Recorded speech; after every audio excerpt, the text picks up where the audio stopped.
So back on that manager node then, exactly as we did in previous chapters, docker stack deploy -c for the docker compose.yaml. And finally, what do we want to call the stack?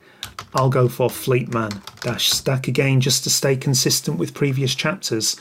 So we'll keep the visualizer in place while we're running this. Let's see what happens. Oh man, that feels good.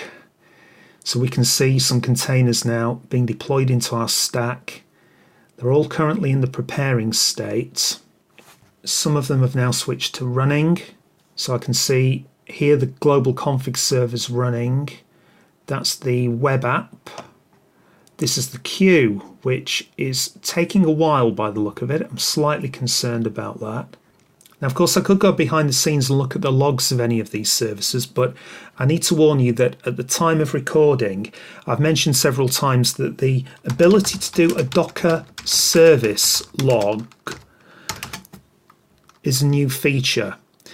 And it really is a new feature because the version that's being installed on the Amazon instances is slightly out of date. If I do a log on, for example, fleetman-stack_fleetman-web app, we are going to get an error which is only supported with the experimental daemon. With this version, it was an experimental feature, so that might or might not have worked for you. We could do things a bit manually. I can see from here that the production web app is running on this instance here, which is the one with the Amazon private IP address ending in 188. And I can identify that from my consoles here. Yeah, it's this one here, the private IP there ending 188. And it is the private IP address you're looking for there. But I can tell from the title bar on this console that this is the corresponding terminal. And a Docker container ls would confirm that on here I have the queue and the production web app. So the web app's on this container beginning A0. So Docker container logs -f A0. It looks like I've been quick enough to just catch it while it's still starting. It was just going through the Hibernate stuff there, and it's finally, by the look of it, it's finally started. It took about 53 seconds for me just to give you an idea of the kind of timings that you're going to see on these quite low-powered EC2 instances. So it looks like our web app is up and running. And we have a stack, which looks very satisfying.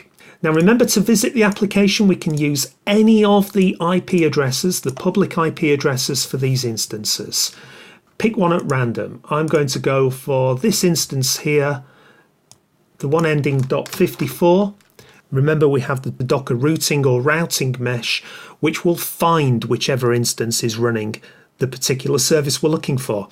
Now, to test all of this is up and running okay, we could also go to port 8161. Now, I haven't bothered securing this. In real life I would. Actually, I probably wouldn't even publish the ports. But it's admin in case you don't know. And we can look at the queues. And this looks very healthy because if I refresh, I can see there are messages being enqueued. And there are messages being dequeued as well. That's looking nice. Well, I'm putting off the inevitable. If I remove all the ports on the IP address, I'm visiting the real live running application. You probably had a sense from the previous chapters that we've put some kind of WebSocket system on here so that the positions will automatically update. Now, we're not graphical user interface developers, so don't expect great things from this user interface. You'll notice if you try to scroll around, it sort of won't let you. It'll keep bouncing back, and that's because you're able to follow a particular vehicle by simply clicking on the radio buttons for each vehicle, and it will animate and center on that vehicle. It's far from perfect, but the thing we want to see is that these vehicles are receiving live reports.